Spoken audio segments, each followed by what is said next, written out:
What is going on, everybody? This is Billy True with a podcast 1558. I got Matt Bird with me. Justin Herrera is out saving the world tonight, and we got a very special guest on our first edition here for week one of Enemy Lines. We've got Rod Bloom with us. Am I saying that last name right, Rod? You are. You got it right on the first try. Holy crap. That's usually not how I do it. I usually get it right on the second or third time. Rod is from the Brown Blitz Podcast on Twitter. Follow him at the Brown Blitz. I'm following him. I've been watching. I'm so pumped. Everyone's pumped. We got real football this weekend. Kansas City Chiefs versus the Cleveland Browns in Arrowhead, a rematch of the divisional round playoff game from last season, which was a drama-filled game. At least for me, it was. It seemed kind of smooth up front. Pat goes down. The Browns are very much in it, and that was a heart-wrenching game for me. I'm definitely not a Browns hater. I hate the Broncos. I hate the AFC West. I hate my guys. I'm always pulling for the Browns unless we are on the other side of that field. Rod, what do you think? First, how are you feeling about Sunday coming to Arrowhead? I mean, I feel pretty good. I mean, I'm not going to say like I expect the Browns to go in there and have some big win or anything, but I think the Browns have a shot in this game. Absolutely. So I think I really feel like the Chiefs are at home. Coming off the Super Bowl. Talk of Patrick Mahomes saying the 20-0. I kind of feel like there's more pressure on the Chiefs in this game than there is the Browns. Really, if the Browns lose this game, start off 0-1 against the Chiefs, man, they got 16 games left. So absolutely, so they go on to shoot their shot and see what happens. And I'm with you. And I've been trying to get there myself with the Chiefs mentally. I will not take it as a huge problem if we lose to the Browns, because there are many circles that think the Browns will be the one to unseat us in the playoffs this season. They certainly have, in my opinion. There's the Bucks, there's the Browns, and is there one more roster as loaded as them? I don't know. The Browns have one of my favorite rosters in football. Maybe I'm just a small tad bit of a hater of Baker Mayfield. I think that there are other quarterbacks in the league. I think there's probably a list of about 10 other guys that would just beat the shit out of everyone with the team Cleveland has. Stacked at wide receiver. You've got solid tight end play. Have the best running back tandem that we've probably ever seen. And your defense is just loaded everywhere. I'm with you, Rod. This is not a game that is going to be a blowout by any means, or no one's thinking the Browns can win. Matt, tell Rod, what is it you think what's your biggest concern for Sunday against the Cleveland? I definitely think they have the pieces on defense to stop us a few times, which going up against Kansas City, that's really all you need for a fighting chance, is to stop us a couple of times. So that defense worries me a little bit. That running game, for sure. If they could set the tone and control the clock, I mean, we'll be in for a wild one. It's a problem. It's definitely a problem. Cleveland has all the tools to keep Patrick off the field, and that's, you said it. You get a couple of stops, you keep him off the field, you can certainly win. Rod, is that what are you looking forward to the Browns doing? If you think they are going to win, what do you think it's going to take? Well, I kind of look at the Browns' defensive line against KC's young offensive line. And I'm with you guys on the Browns' running game, but I think I think I'm not gonna talk a lot about Super Bowl guys. I'm not that kind of person. Yeah. So, Yeah. But if the Browns can put a lot of pressure on Mahomes, make him feel uncomfortable, throughout the game, that's going to be a key. So I really think that the game could come down to that matchup. Yeah. The Browns' defensive line against KC's offensive line, and if Mahomes is clean most of the game, you got to think the Chiefs are going to be in business. But if the Browns are really pestering Mahomes a lot, then then the Browns are probably going to come up with some stops, and that's definitely going to favor the Browns. And as far as the Browns' running game, I don't know if you guys noticed, but I feel like Kareem Hunt just runs a little bit differently when he comes back to Arrowhead. Just with a little bit more attitude, man. He was kind of a little bit possessed in that playoff game. Yeah, he was, and I don't want him taking this out on us. We didn't have a choice. We didn't have a choice in the matter. You guys didn't want him to leave. Hell no. I am very, very confident if Kareem Hunt doesn't get removed from this roster in 2019, or that's the 2018 season, rather, we win that AFC Championship game against the Patriots, and we probably run over the Rams because they just didn't show up in that game, which, we've learned after the fact. They just weren't there. Yeah. Losing Kareem Hunt killed us, and he is such a talented back.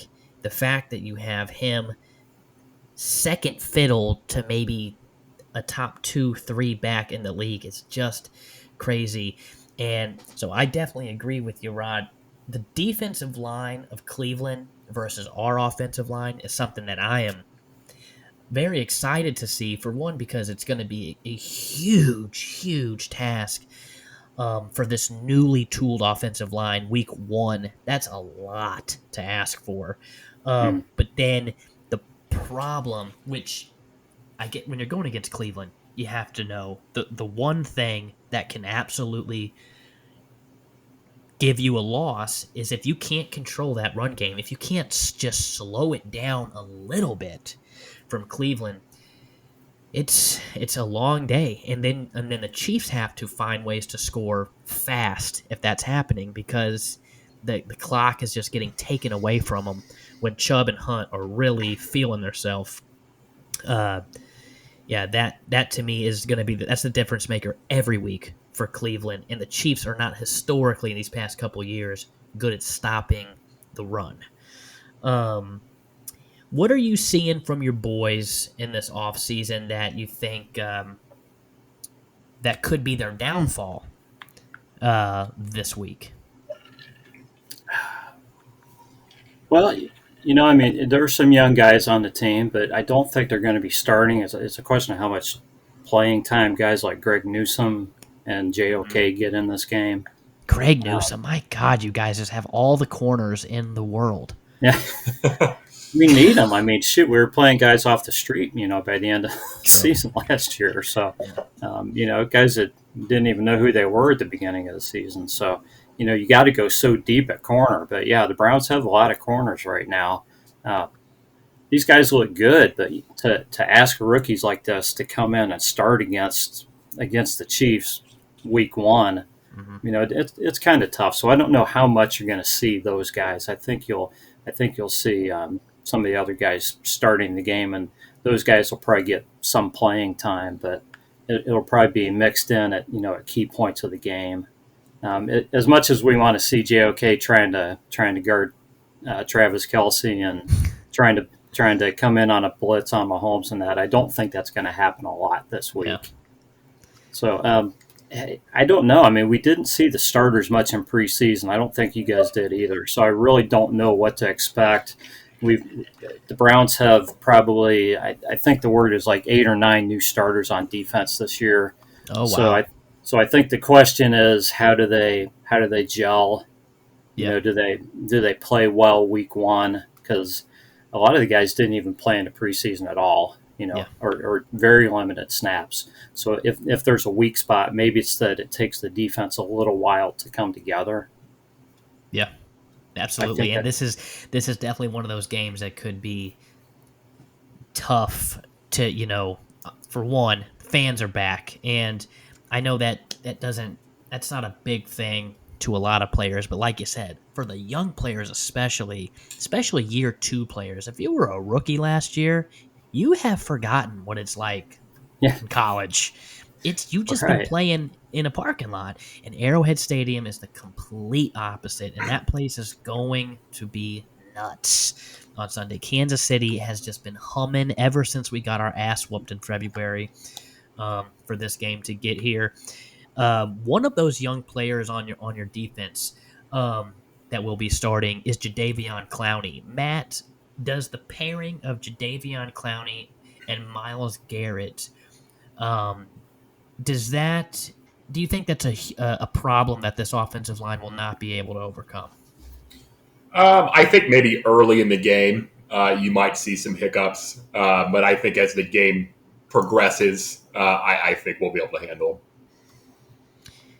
It will be fun to watch. I that's why I'm just trying to get myself mentally prepared that losing this game, it's not a bad thing, and there's a lot of good that can come from it.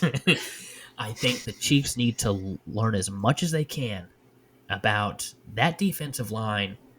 Is, to me, with Myles Garrett on it, some of the other just studs they have on that line, it doesn't get any better than this as far as figuring out where our offensive line stands. This is as hard of a task as you can possibly have for a line that has not played a game together. Some other news that has been swirling around in Kansas City this week and today: Tyrann Mathieu, not a sure thing to play Sunday, as he did test positive for COVID. Now he is vaccinated, so he has to get a number of negative tests before Sunday. I think I heard he tested negative today, but it sure seems cloudy at best for him.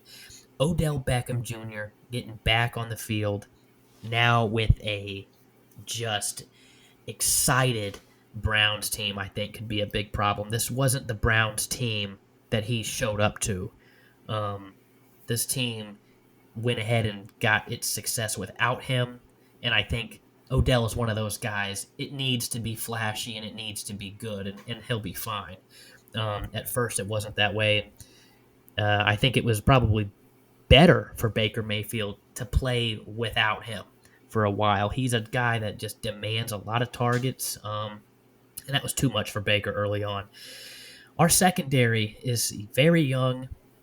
Without Tyrann Mathieu, I think it could be a problem. Rod, do you like your chances, though, if the game has to be put in Baker's hands? I gotta say, if Tyrann Mathieu's not playing, that certainly improves the Browns' chances. Yeah. So we don't wish ill will on him or anything. No. But we'll see. We'll see if he plays or not. But it helps the Browns if he's not out there, obviously. But Baker was so good the second half of last season. Yes, he was. That I think the Browns and the fans feel good about putting a game in his hands, and he's got some new guys this year too. With OBJ being back, Donovan Peoples-Jones has looked almost like he should be a starter so far in camp and in the preseason. He's been incredible, and he looked good last season, but I think he wound up with 200 or 300 yards and looked pretty well. Well, he's taken a huge step, at least what it looks like, and however much stock you want to put in the preseason. Yeah. So they've added him, and they've added some other pieces too. So he's got a few other guys. Everybody's healthy, so I think it could be really interesting to see how they they come out and what kind of formations they use and who gets targets. But I think you're going to see a lot of Donovan Peoples-Jones and a lot of Odell and a lot of Jarvis, and Yeah. I think Baker's going to be throwing the ball as well as a heavy dose of the running game. That really could be what if the Browns come out just throwing all over the place. There's no way in hell the Chiefs see that coming. You're right. So that would be very interesting if they get pass heavy on us early on and kind of, for lack of a better term, kind of hit us in the mouth early and have us trying to figure shit out, and then Nick Chubb gets rolling. That's the recipe to beating us, is finding a way to get an early lead in which you probably wouldn't usually go about, and then get to play your ball with the lead. Take Arrowhead out of it quickly. You can certainly do that. Now, that stadium can get back in it, and we know Patrick can. The Chiefs are not out of a game unless it is absolutely over and there is no time left. We've shown that in the playoffs. But yes, I'm a fan of Peoples-Jones. I think it was that game last year against the Titans where you guys just beat the shit out of them early on. The game was over at halftime, and then the Browns just kind of played a prevent the entire second half. Holy smokes. Yeah, that was not a game, and Peoples-Jones got a piece of that one. And, so maybe I'm wrong about Baker. I've been hard on him with his timing in Cleveland, and I think it's because of how much I love that roster. It is just so good. You want to just see it go and go whoop Tom Brady's ass. Yeah. Yeah, and I feel like a quarterback like Russell Wilson in Cleveland would just be not fair at all.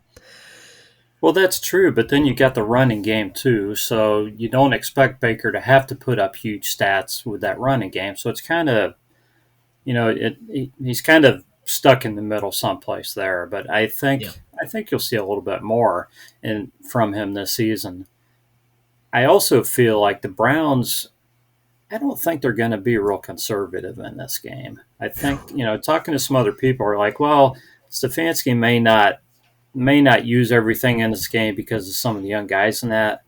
Man, this is playing the Chiefs. You got to come out and man, you can't go into this game conservatively. You got to come out and do what you can to try to get points on the board.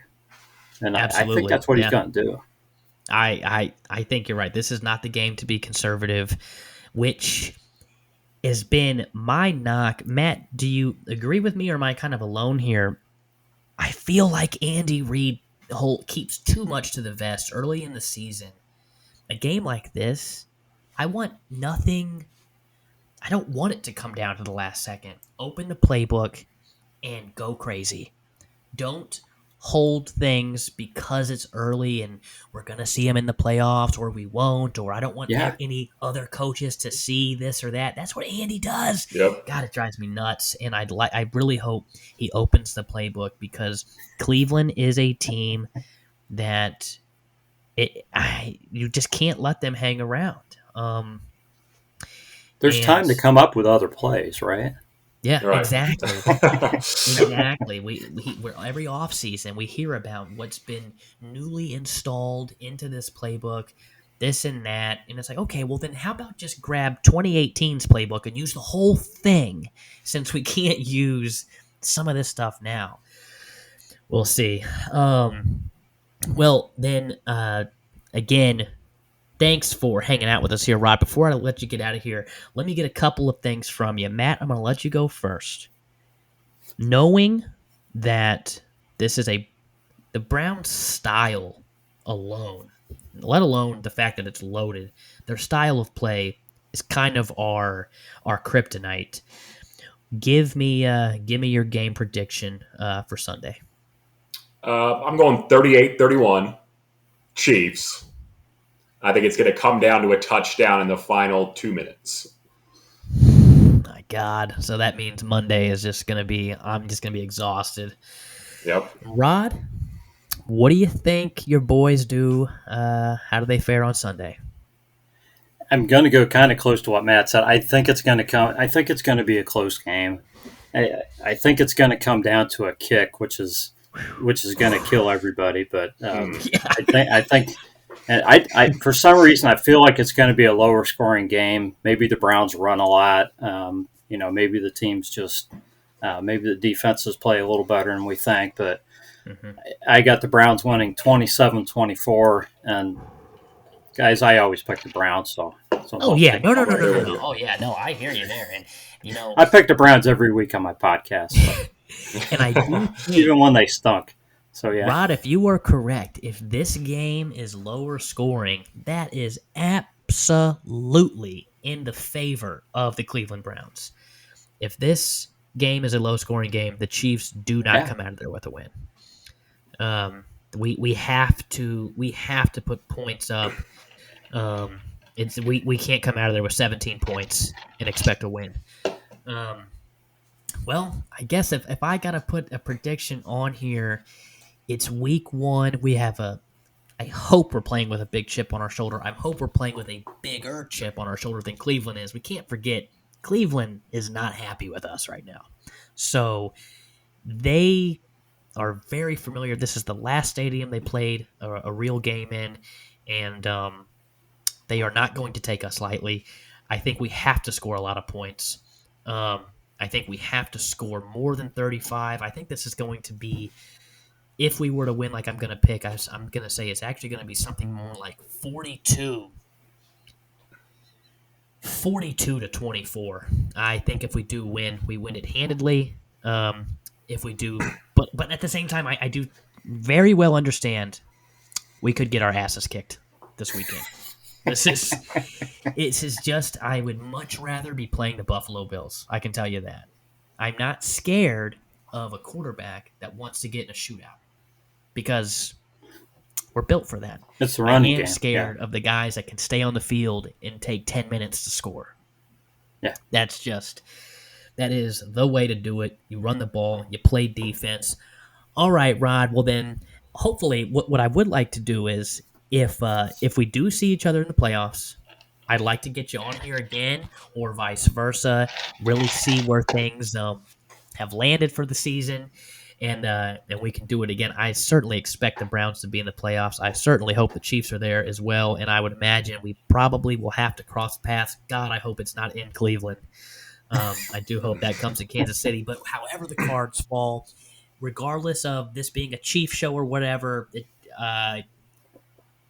who is your super early Super Bowl prediction? Oh man, yeah, be honest, guys. I haven't really even thought about it yet. I think you have to go with. I'm too superstitious to pick the Browns, so I would have to go with the Chiefs early. So, and if I'm wrong, thank you. But if I'm wrong and it's my team, great. But no, I think you guys are the defending champs, and pretty much got most of your pieces back and everything. So if I was putting money down, I'd probably put it on the Chiefs right now. But I think the Browns and the Bills both have a decent shot too. So I think it's going to be one of those 3 teams. Definitely. NFC, I don't know. Kind of toss a coin. Guys, I feel like it's not going to be Tampa Bay. I don't know. I just think they're just too sound. Tom Brady's got too much black magic he's playing with, and I don't know. He's just untouchable.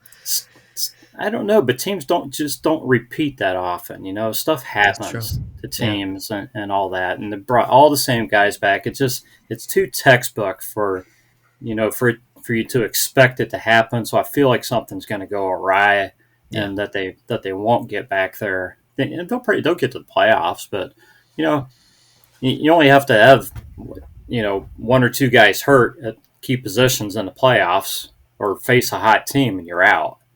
Yeah, so I hear you there. And then last one, give me your. I'm just going to keep it Browns here. Greatest Brown of all time. The greatest Brown of all time? has to be Jim Brown. Has to be Jim Brown. It has to It's be. Jim Brown. I mean, Hell, they I could named the give you a team list of after a him. bunch of guys, but there's nobody greater than Jim Brown. I was hearing today, but I don't want to go down a rabbit hole here today, but Skip Bayless was making the argument that he's the greatest football player to ever live, is Jim Brown, because he was just absolutely impossible to stop. He was the man. You won't get any argument about that in Cleveland. I'll tell you that right now. He was the greatest football player of all time. Well, guys, like I said, don't forget, follow our guy Rod here at the Brown Blitz Podcast. That's at the Brown Blitz. He's got his podcast going on. We will be definitely keeping in touch with him throughout the season. Rod, thank you for joining us tonight. I got Matt Bird for Justin Herrera. This is podcast 1558. We are out of here, and we will see you next week. Go Chiefs.